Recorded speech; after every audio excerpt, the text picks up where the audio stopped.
Shy1 TV, Blandi of Blandi.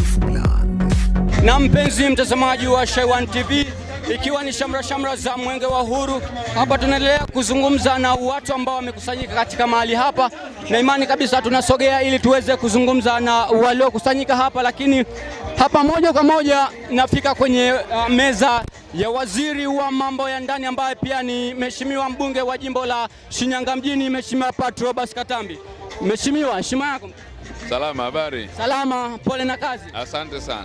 Mheshimiwa, tunajua kabisa ni shamra za Mwenge wa Uhuru, ikiwa kama mbunge ukiwa jimboni kwako, lakini pia sio mbunge tu, waziri ambao wa mambo ya ndani ya nchi. Unazungumziaje ujio wa Mwenge wa Uhuru kwenye jimbo lako?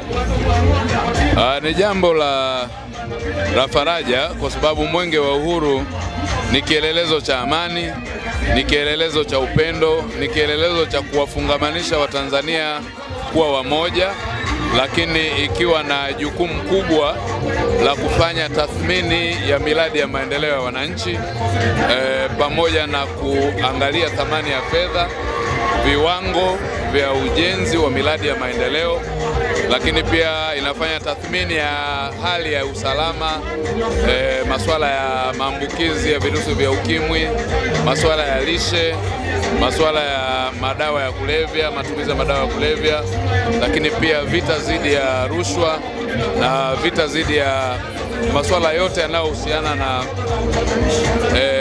matendo ya kutweza utu na heshima ya wanadamu. Kwa ukubwa wake ni kwamba Mwenge unapofika unaangalia ile miradi mikubwa ya maendeleo katika sekta ya elimu, sekta ya afya, miundombinu, katika sekta ya biashara na uwekezaji, fursa za ajira na mitaji kwa vijana, lakini pia wanaangazia pia swala zima la utoaji wa huduma kwa wananchi. Wananchi wanaoridhika na huduma zinazotolewa kwa kiwango gani?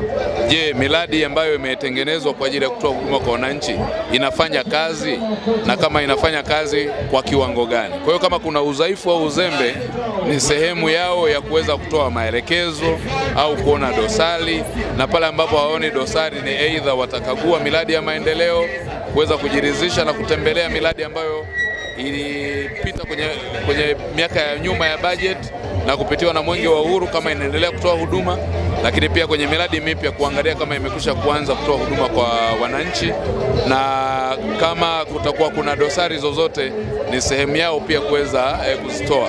Kwa ndio maana unaona wanaweza kupitia kutembelea miradi, kuona, lakini pia kuzindua miradi mipya ili ianze kufanya kazi ya kutoa huduma kwa wananchi. Wanaweza kufanya kazi ya kuweka jiwe la msingi kwa maana ya kielelezo cha awali kwamba mradi sasa umekwisha kuanza, umefikia hatua ya kati katika kuelekea kutekelezwa, au kuzindua mradi kwa kuweka pia uzinduzi wa jiwe la msingi la uzinduzi. Kwa hiyo zote ni itifaki ya Mheshimiwa Rais mwenyewe Dr. Samia Suluhu Hassan, sababu ujumbe wa Mwenge umeuko chini ya ofisi ya Wizara ya Maendeleo ya Vijana, lakini iko chini ya ofisi ya Rais, na hivyo ujumbe huu wa Mwenge wa Uhuru ni kielelezo cha rais mwenyewe ambaye anataka kupata tathmini na ufuatiliaji wa miradi na thamani ya fedha inayowekwa kupitia katika utekelezaji wa ahadi yake, mipango ya maendeleo, lakini pia dira ya mwaka 2050 ikiwa ndio hatua za kwenda kufikia malengo hayo. Mheshimiwa, tunajua miradi mingi imelenga vijana. Ni vipi unaweza kuwaasa vijana kutoka jimboni kwako? Nachoweza kuwaasa vijana wenzangu kutoka kwenye jimbo hili wachangamkie fursa za ajira, zipo za mitaji zinazotolewa, zipo fursa za masomo, scholarship, lakini pia zipo fursa nyingine za kulingana na kisekta. Kwenye sekta ya madini unaona kuna vitalu vya bure wanapewa wa vijana, wanapewa mafunzo na mashine za kisasa. Kwenye kilimo pia kuna mafunzo ya Building Better Tomorrow, lakini pia kwenye sekta ya uvuvi na mifugo, na penyewe vijana wanawezeshwa kwa kupewa mitaji, lakini pia wanapewa startup capitals za kuwasaidia wale ambao wanafuga kunenepesha mifugo na kuiuza, kuongeza thamani. Walio kwenye michezo umeona kuna zaidi ya bilioni 10 ambazo Mheshimiwa Rais amekuwa akizitoa kwa wasanii. Kwa hiyo haya yote vijana fursa wanayo, nchi yao ni hii. Wito wangu ni kwamba wailinde nchi yao, tulinde utaifa, umoja na uzalendo wa taifa letu, lakini pia muungano wetu ambao wa Tanganyika na Zanzibar ambao umedumu dahari na dahari. Tuendelee kuhifadhi na kuulinda kwa sababu ndio mwendelezo na kitu pekee ambacho taifa na kizazi kijacho kinaweza kukarithi. Nafasi za uongozi hizi tunapita, lakini wao ndio wa kujiandaa sasa kuweza kuchukua nafasi za kiuongozi, nafasi za uwekezaji, nafasi za kiuchumi, lakini pia fursa zote zinazotolewa ni kwa ajili ya vijana. Hatusemi tena vijana taifa la kesho, vijana taifa la sasa na baadaye. Ndio. Basi mheshimiwa, mimi ni kushukuru, lakini pia nikutakie majukumu mema. Nakushukuru sana, niwatakie Watanzania wote heri, wananchi wa jimbo la Shinyanga kwa ujumla, lakini tumshukuru sana Mheshimiwa Rais Dr. Samia Suluhu Hassan kwa sababu umesikia miradi niliyoitaja ni mingi katika sekta ya elimu, afya, miundombinu, katika sekta pia ya maji, umeme. Tumeweza kufanikiwa kwa kiwango kikubwa sana, haijawahi kutokea. Kwa hiyo hatuna budi kumshukuru Mheshimiwa Rais na kuwashukuru Watanzania wote kwa ujumla kwa mshirikiano mkubwa, hasa wananchi wa jimbo la Shinyanga ambao kwa kweli wamenivumilia, wananipenda kijana wao na mimi ninawapenda sana.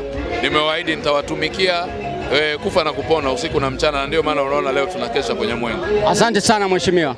Na huyo ni mheshimiwa Patrobas Katambi ambaye ni waziri wa mambo ya ndani ya nchi, lakini pia mbunge wa jimbo la Shinyanga mjini, akizungumza yale ambayo anapaswa kuasa vijana ambao wamehudhuria kwenye shamra za mwenge wa uhuru.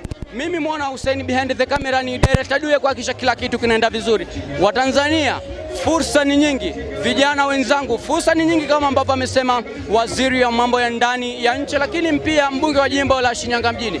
Endelea kuifuatilia Shy One TV. Shy One TV, Blandi of Blandi.